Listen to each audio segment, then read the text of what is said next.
The plastic grocery store cake box bumps against my hip as I fumble with my house key. Vanilla with buttercream frosting, decorated in soft pink swirls. Nothing fancy. Just a small reminder that today matters, even if no one else remembers. Inside, the familiar scent of pot roast fills the air. Mom always cooks pot roast on Tuesdays, birthday or not. The kitchen calendar hanging by the refrigerator still shows last month's page. My 30th birthday unmarked in its little square. Clara? Dad's voice carries from the dining room. That you? Yes, just getting home from work. I slide the cake box behind the fruit bowl, smoothing my cardigan. The same one I wore yesterday and the day before. The same one Dad said made me look like a librarian when I bought it. The dining room falls silent as I enter. Mom and Dad sit at opposite ends of the table, the overhead light casting shadows across their faces. Dad's fork scrapes against his plate with military precision. Mom's eyes stay fixed on her green beans, each one cut into identical pieces. You're late, Dad says, jabbing his fork toward the empty chair. Sorry, traffic was backed up on Lincoln. I sink into my seat, the wood creaking beneath me. A plate waits at my place, the pot roast already getting cold. I stop to pick up. Your mother and I need to talk to you. Dad sets down his fork. The tines align perfectly with the edge of his plate. My throat tightens. I reach for my water glass, buying time. What about? Mom's fork freezes halfway to her mouth. A green bean dangles, then falls. You're 30 now. Dad's voice carries the same tone he used when telling me my childhood dog needed to be put down. Time to stop freeloading. We want the house back to ourselves. The words hit like a physical blow. My fingers go numb around the water glass. Freeloading? Douglas, Mom whispers, but she doesn't look up, doesn't defend me. 6 years is long enough. Dad cuts another piece of meat, precise and careful. You moved back during that pandemic mess, and we understood then. But this arrangement has gone on too long. Arrangement. Like I'm a furniture rental they're tired of. Like I haven't spent 6 years keeping this household afloat. The memories flash rapid fire. My first pandemic paycheck split between their mortgage and groceries. The utilities I quietly transferred to my name when their credit card was maxed out. Car insurance payments, property taxes, home repairs all silently covered as my own savings dwindled. You're not doing anything special, Dad's voice echoes from countless past conversations. It's called being part of a family. Family. The word tastes bitter now. I see. My voice comes out steady, surprising me. The training of years stay calm. Don't react. Keep the peace holds firm even now. We're not trying to be harsh. Dad dabs his mouth with a napkin. But you need to stand on your own feet. Find your own place. Live your own life. Mom's silverware clinks against her plate, a sharp, discordant note. I push back from the table. The legs scrape against hardwood. Mom doesn't wince at the sound for once. When? End of the month should be plenty of time. Dad reaches for his sweet tea. That's more than generous. Generous. Like the $82,000 mortgage I've been paying. Like the 70% of household expenses that disappear from my account each month. Like the emergency fund I built while they drained their savings on golf club memberships and timeshare presentations. I understand. I stand, my chair forgotten behind me. The cake sits hidden in the kitchen, 30 candles still in my purse. The fool I'd been, hoping this year would be different. Clara. Mom's voice finally rises, weak and wavering. We do love you. Love. Another word that's lost its meaning. I climb the stairs to my bedroom, each step measured and calm. The door closes softly behind melodramatics, no slam doors or tearful accusations. Inside, a half-packed suitcase already waits in my closet.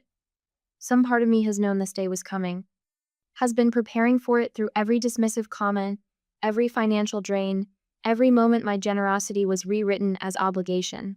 I need to start packing. The suitcase's handle is cool under my fingers. 6 years of receipts and bank statements hide beneath winter sweaters, each one meticulously preserved. Each one telling the truth they've tried so hard to bury. Downstairs, dishes clatter in the sink. The normal rhythm of a normal evening, as if they haven't just shattered what remained of our family. But they're right about one thing. It's time for me to leave. Just not in the way they expect. My fingertips brush against the hidden groove in my closet's back panel. One gentle push and it slides away, revealing 6 years of truth stacked in neat manila folders. The overhead light catches on color-coded tabs. Mortgage payments in red, utilities in blue, groceries in green. Every receipt, every bank statement, every canceled check, preserved like artifacts from a lost civilization. The latest folder sits on top, still crisp. Inside, yesterday's bank statement shows my account balance dropping below $3,000 for the first time since college. My hand trembles as I pull out the mortgage receipt from 2 weeks ago. $1,100 transferred from my account to Wells Fargo, same as every month for 6 years. Below that, a printed email chain between Dad and Aunt Susan. Clara barely contributes. Lives here rent-free while your brother and I struggle to maintain the house. The timestamp shows last Tuesday, the same day I paid the property tax bill.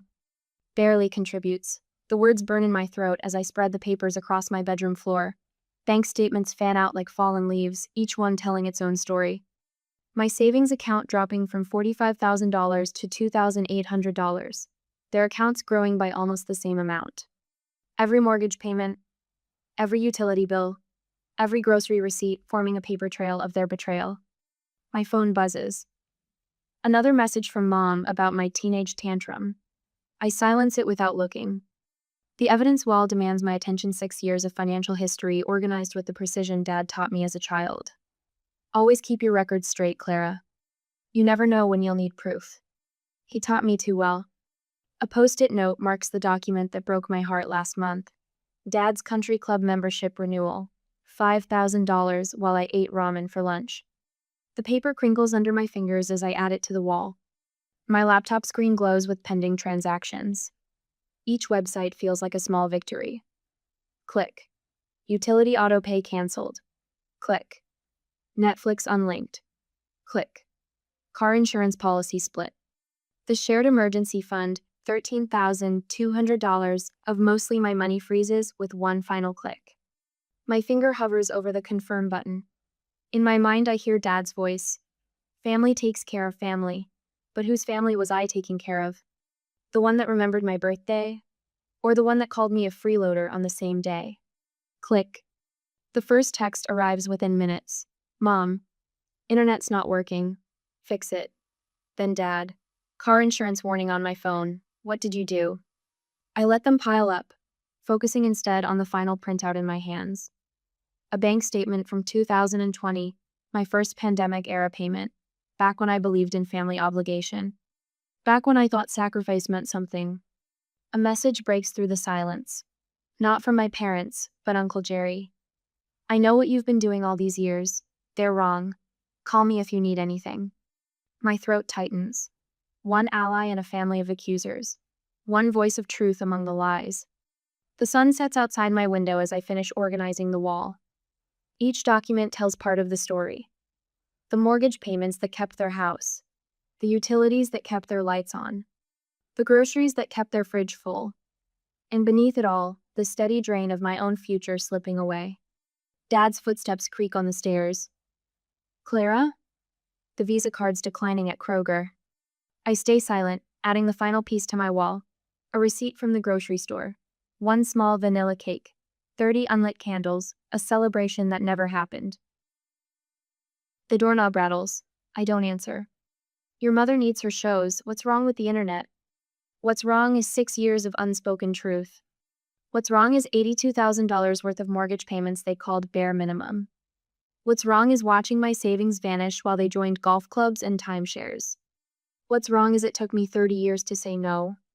My phone lights up with another message from Uncle Jerry. You don't owe them your whole life, kiddo. Below his text, notifications stack up like dominoes. Aunt Susan. How could you do this to your parents? Cousin Rachel. They gave you everything. Mom again. We raised you better than this. Each message confirms what the wall of evidence proves. They never saw me as family, just an ATM with a daughter's face. I reach for my purse, fingers brushing against the birthday candles still waiting to be lit. Something clicks inside me, solid and final as a vault door closing. The girl who nodded and paid and stayed quiet died yesterday at the dinner table. Today, I'm someone else. My fingers fly across the phone screen, typing a response to Uncle Jerry. Thank you for seeing the truth. Dad's voice rises from the hallway, sharp with the first edge of panic. Clara Elizabeth Monroe, open door right now. I look at my wall of proof. 6 years of receipts, 6 years of transfers, 6 years of watching my future shrink while theirs expanded. All of it meticulously documented, carefully preserved, waiting for exactly this moment. Clara, the old me would have opened the door, would have apologized, would have transferred just enough money to restore their comfortable lives. But the old me didn't survive my 30th birthday. I turn back to my laptop, fingers steady now as I type one final email. To myself, with copies of every statement attached. Subject line: The cost of family, 2020-2025. Send. Some daughters get cards on their birthdays. Some get calls or cakes or simple words of love. I got the truth. And the truth, as they say, sets you free. The next morning, the grocery store ceiling lights flicker as I slide my credit card into the reader. Behind me, Mom clutches her coupons, each one cut with surgical precision. The cashier scans the last can of green beans. Card declined, the cashier says. Mom's fingers tighten around the coupons until they crinkle. That's impossible. Clara always puts money in that account. Always. The word hangs between us like a closing door. Try this one instead. She fumbles in her purse for the emergency credit card. The one I've been paying the minimum balance on since 2020. The reader beeps again, declined. A line forms behind us. The ice cream in our cart begins to melt, vanilla running in slow rivulets down the carton. Mom's face flushes the same shade as her coral lipstick. I'll need to cancel this order, she whispers to the cashier. My phone buzzes in my pocket as we leave. I dropped her home and went to meet Erica. Dad's number flashes on the screen, his contact photo from last Christmas staring up at me. I let it ring. 3 more calls light up my screen before I reach Erica's apartment. Each one from a different family member. Aunt Susan, Cousin Rachel, Uncle Mike. The same people who smiled and nodded when Dad bragged about his financial wisdom at family gatherings. A text from Dad pops up. After all we've done for you? The words blur as tears finally break free. All they've done for me. Like charging me rent while I paid their mortgage. Like telling relatives I was irresponsible while I covered their car insurance. Like forgetting my birthday while I kept their lights on. I park in the visitor spot at Erica's complex, but can't make myself open the door. My phone lights up again. A voicemail from Dad. You ungrateful little, his voice thunders through the speaker. I'm telling everyone how you abandoned us. Your mother's crying. Is that what you wanted? To break your mother's heart? The timestamp shows 2:47 p.m. Right when his truck insurance card would have shown coverage terminated on his phone. Another call, this time from Mom's friend Barbara at church. Clara, honey, your mother told me what happened. How could you cut off their internet during her favorite show? She needs that connection. I silence the phone and rest my forehead against the steering wheel. The leather cover is cool against my skin, grounding me in this moment. In this choice. Erica's apartment sits on the 2nd floor, tucked behind a massive oak tree. The steps creak as I climb, each one carrying me further from the life I've known. My overnight bag bumps against my leg with each step. Inside, the same cardigan Dad hated still smells like Mom's pot roast. The door opens before I knock. Erica stands there in her paint-stained overalls, graying hair escaping her bandana. One look at my face and she pulls me inside. I've watched them take from you for years, she says, leading me to her worn leather couch. It's about time. The walls of her apartment bloom with color paintings she's done over decades of friendship. Blues and greens and golds, not a single beige like Mom insisted on at home. A cat clock from 1962 ticks above her television, its tail swinging in steady rhythm. I shouldn't have, the words catch in my throat. Maybe if I'd just... Stop. Erica grabs my shoulders. Her hands are warm, steady. Paint flecks dot her knuckles like tiny stars. You gave them 6 years. They gave you 30 minutes notice to leave. You don't owe them another thought. My phone buzzes again. Aunt Margaret this time. You're tearing this family apart, her text reads. Your father built that house. How dare you try to take it from him? A laugh bubbles up, sharp and bitter. Dad built that house? I've paid 70% of the mortgage since 2020. And now they know exactly what they lost. Erica disappears into her kitchen, returns with 2 mugs of tea. The ceramic is warm against my palms. Let them feel it. The tears come then. Not the quiet ones I've mastered over years of disappointment. These tear through me like a summer storm, leaving me gasping on her couch. Erica holds me through it, her silence more comforting than any words. When the storm passes, I find myself staring at her walls again, at the freedom in those colors, at the life she's built on her own terms. I can't go back, I whisper. Good. She squeezes my hand. That's the smartest thing you've said in 6 years. My phone lights up with another text. This one from the church secretary. Your father says you've abandoned them in their time of need. We're organizing meal deliveries. I set the phone face down on Erica's coffee table. Let them organize meals. Let them believe whatever story Dad spins. The truth has receipts, and I have copies of every single one. Through Erica's window, the oak tree's leaves dance in the afternoon light. Their shadows paint patterns on her carpet, proof that beauty exists beyond beige walls and obligation. Beyond guilt and manipulation dressed up as love. What happens now? I ask, more to myself than Erica. She points to a painting on her wall. Golden light breaks through storm clouds, illuminating a path through darkness. Now? You live. My phone buzzes one final time. A text from Dad. If you don't fix this by morning, they're coming back. For the first time in 6 years, the thought of never going back feels like freedom instead of failure. I silence the phone completely, fold the cardigan Dad hated, and set it aside. Tomorrow, they'll wake up to more cancellation notices. Tomorrow, Mom's church friends will deliver casseroles and listen to stories of my betrayal. Tomorrow, Dad will realize exactly how much of their lives I've been quietly maintaining. But tonight, in this room full of color and possibility, I let myself feel the strength in my breaking point, the power in finally saying enough. It's time to live. At Erica's apartment the next morning, the copier hums beneath my hands, steady and familiar. Each bank statement emerges crisp and clear, 6 years of financial history reproduced in black and white. No highlighting, no annotations, just numbers telling their own story. My fingers smooth each page into the manila envelope.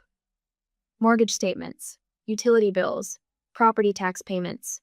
Transaction history is showing the slow drain of my accounts while my parents' savings grew. Raw data, impossible to dispute. An hour later, Pastor Williams's office door stands half open, morning light spilling onto the worn carpet. Inside, he sorts through his Sunday sermon notes, reading glasses perched on the end of his nose. The same glasses he wore when I was 10, watching our children's Christmas pageant from the front pew. Clara? His eyebrows lift as I step inside. What brings you by on a Tuesday? I place the envelope on his desk. The paper is smooth under my fingertips, unremarkable except for the weight of truth it carries. Some information I thought you should have. A small note rests on top. The truth, with receipts. He opens the envelope slowly, methodically, the way he opens his Bible before each sermon. The first page emerges a mortgage statement from 2020. His eyes widen behind those reading glasses. Good Lord. The words come out soft, almost a prayer. You've been paying 70%? I stand quietly as he pages through the documents. Let the numbers speak for themselves. Let them tell the story my parents have tried so hard to bury. Clara, I had no idea. He removes his glasses, polishing them with his handkerchief. A habit I've watched since childhood, whenever something troubles him deeply. Your filed to counsel such a different story. I know. The words come out steady, certain. No anger, no accusations, just truth. Pastor Williams's hands tremble slightly as he returns the papers to their envelope. I'll need time to process this. Take all the time you need. I turn toward the door, then pause. I'm not asking you to take sides. I just thought someone should know the whole story. The truth spreads through our small town like a stone dropped in still water. Ripples of revelation touching one person after another. Mrs. Henderson at the grocery store catches my eye over the produce display. I heard about the mortgage payments, dear. My Harold and I had no idea. Her weathered hand pats mine, rough from decades of gardening. You're a good daughter, maybe too good. At Sunday service, the usual crowd of sympathizers around my parents' pew thins noticeably. Heads turn when Douglas stands to make announcements, whispers following his words about family loyalty with new understanding. Even the parish council meeting minutes tell the story. My father's complaints about my abandonment meet silence instead of support. The same council members who once nodded along now study their coffee cups, the weight of receipts and bank statements heavy in their minds. The doorbell at Erica's apartment chimes on a Wednesday evening. Through the peephole, I see them, Douglas and Irene, standing awkwardly on the welcome mat. Irene clutches her purse like a shield. Douglas wears his Sunday suit, the one reserved for important business meetings and funeral homes. I'm not sure this is a good idea, Erica says from behind me. Want me to tell them you're not here? I shake my head. No, I can handle this. They've rehearsed their opening lines. I see it in the careful way Douglas straightens his tie, how Irene's fingers twist her wedding ring.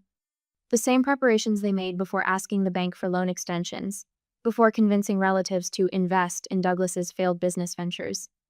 Clara, my father's voice carries that familiar tone of reasonable authority. We've come to talk things through, like family should.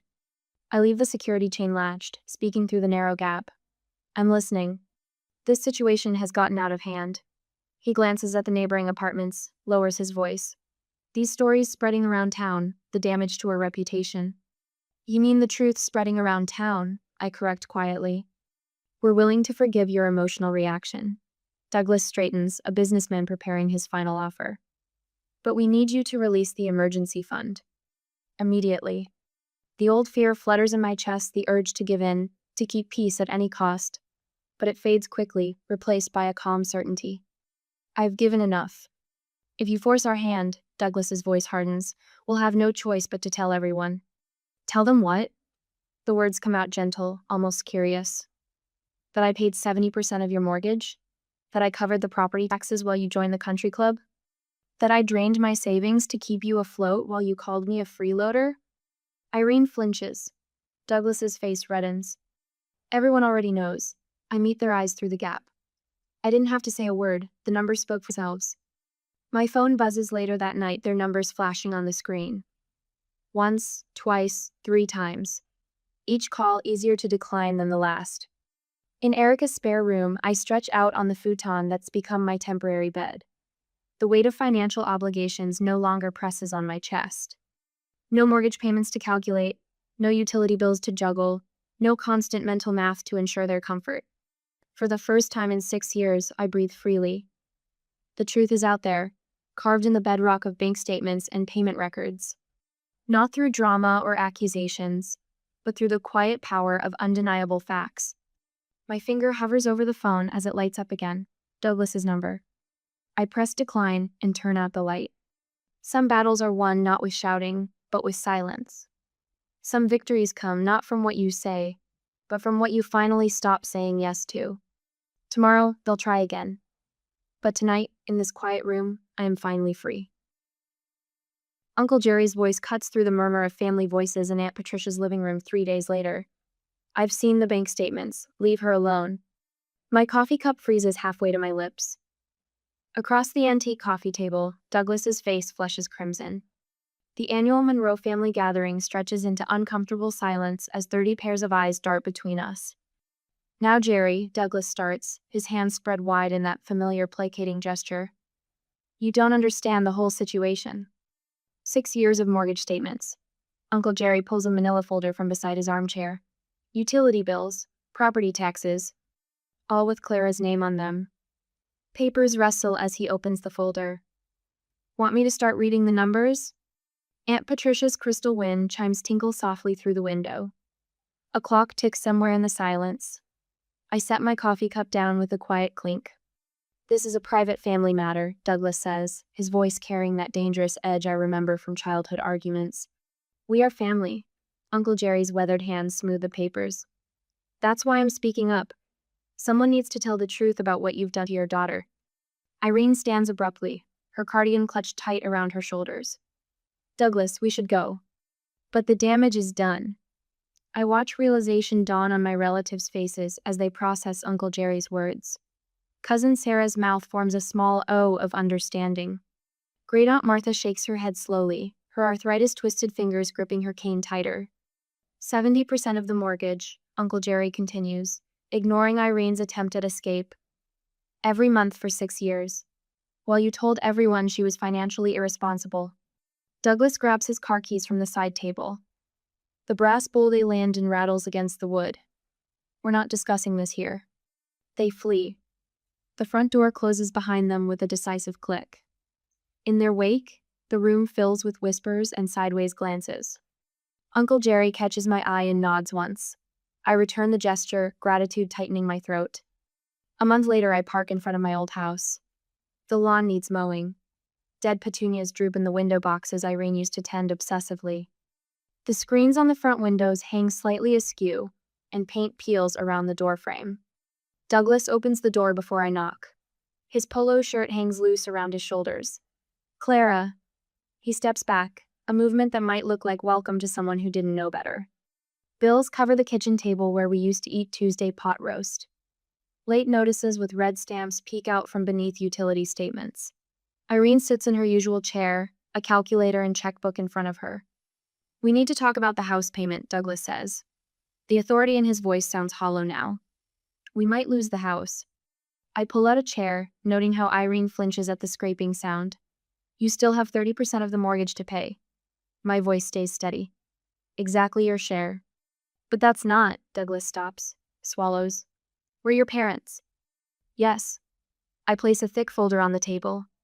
And here's 6 years of proof that you took advantage of that fact. Irene's hand trembles as she reaches for the folder. Bank statements spill out, each one highlighted with precise yellow lines showing my withdrawals. Mortgage payments, insurance, utilities, property taxes, all carefully documented. Mrs. Henderson brought this up at Bridge Club last week. Irene's voice barely carries across the table. She asked if it was true that you'd been paying our bills all this time. The truth has a way of spreading. I smooth my skirt, a simple gray one I bought with my own money, for myself. We didn't see. Irene's eyes fill with tears. Real ones for the first time. We didn't see what you were doing for us. No. The word comes out gentle but firm. You didn't want to see. Douglas paces behind Irene's chair. The floorboards creak under his feet, a sound I use to tiptoe around. What do you want from us? I want you to acknowledge what you did. Publicly. To everyone you lied to about me. I meet his gaze. That's my condition for any future relationship. You can't just... I can. 2 simple words, but they carry the weight of 6 years of silence. Love shouldn't come with a payment plan, but respect must come with honesty. A car door slams outside. Through the window, I watch Mrs. Henderson walk past, her golden retriever trotting beside her. She glances at the house, at the peeling paint and dead flowers. Her eyes meet mine through the glass. Nods once, solemn and knowing. Take time to think about it. I stand, my chair scraping against linoleum that needs replacing. You know where to find me when you're ready to tell the truth. Irene's sob follows me to the door. I pause, my hand on the knob. I don't hate you. The words surprise me with their honesty. But I don't trust you. That's the difference you'll have to live with. Outside, summer sunshine warms my face. A breeze carries the scent of fresh-cut grass from other, better-maintained lawns. My sensible shoes tap against the cracked sidewalk as I walk to my car. Behind me, the house stands silent. My parents watch from the window. I feel their eyes on my back. But I don't turn around. Some moments don't need witnesses to be powerful. In my rearview mirror, the house grows smaller. 6 years of my life, measured in mortgage payments and silent sacrifices. But the road ahead stretches clear and open, leading somewhere new. Somewhere better. Somewhere mine. The key slides into the lock with a satisfying click a month later. My key. My lock. My $690 a month slice of freedom. The studio apartment smells of fresh paint and possibility, sunlight streaming through windows I can open or close without permission. I set down the last box from Erica's car and survey my domain. The furniture tells its own story. A threadbare armchair from the church thrift store. A kitchen table rescued from someone's curb. Mismatched plates that speak of beginnings rather than hand-me-downs. Each piece chosen by me. For me. The walls glow pale blue in the morning light. Not the respectable beige my mother insisted upon, not the buttercream yellow that suits a family home. Just blue. My blue. The color of summer skies and robin's eggs and everything that speaks of fresh starts. The birthday candle sits on my window ledge, still wrapped in its thin paper sleeve. 30 years old, never lit. I touch it gently, remembering the cake hidden behind the fruit bowl all those months ago. But the ache has mellowed, transformed into something wiser. The candle stays not as a monument to hurt, but as a reminder that some gifts we have to give ourselves. This corner needs something. Uncle Jerry's voice carries from the doorway. He holds up a bag from Home Goods, his smile warm beneath his silver hair. Thought you might like this. Erica peers around him, carrying a plant I'm pretty sure came from her own living room. We come bearing housewarming gifts. And takeout. Nobody should cook on moving day. The Chinese food containers crowd my small table, sweet and sour sauce mixing with stories and laughter. No tension thrums beneath the surface. No careful weighing of words. Just the simple pleasure of people who want nothing from me except my company. You seem lighter, Erica says, stealing my last egg roll. Like you've shed more than just extra payments. I feel lighter. The words come easily now. Turns out guilt weighs more than furniture. Uncle Jerry nods, understanding in his faded blue eyes. Your mother called again yesterday. Wanted to know if I'd talk to you about the emergency fund. My chopsticks pause halfway to my mouth. 6 months ago, that statement would have sent me spiraling into explanation and justification. Now I just shrug. Did you? Told her I wasn't her messenger service. He winks. And that she raised a daughter smart enough to know her own mind. The evening settles into comfortable silence. Through my window, I watch the sunset paint the sky the same shade as my walls. A text lights up my phone, Mom again. I let it sit unanswered. Not forever, but for now. On my terms. Tomorrow I'll open a savings account with my name alone on the signature card. The money that once vanished into my parents' endless needs will build my own future instead. Small deposits, safe harbors, seeds planted in soil that's finally mine to tend. The housewarming gifts wait to be unwrapped. Practical things from neighbors who've chosen sides without my asking. Barbara from 3 doors down brought dish towels and quiet approval. Even Pastor William stopped by with a coffee maker and conversation carefully steered away from my parents' empty pew. You know what this place needs? Erica roots through the Home Goods bag Uncle Jerry brought. A proper birthday celebration, better late than never. She pulls out a small silver house, dangling from a ribbon. Not a toy, not quite an ornament. A talisman, maybe. A symbol of foundations built on choice rather than obligation. For your wall, Uncle Jerry says gruffly. So you remember. Remember what? He doesn't say. That I'm stronger than I knew? That family can be chosen? That sometimes the bravest thing is simply opening your own door with your own key? I hang the silver house where the morning sun will catch it. Let it shine like a beacon, like a promise. Like the future stretching out before me, unmarked and mine to explore. The text from Mom still waits, glowing softly in the growing dark. I'll answer it tomorrow or maybe the next day, when I'm ready. When the words come from strength rather than habit. After all, I have time now. A whole new chapter, written in pale blue and possibility. And this time, I'm holding the pen.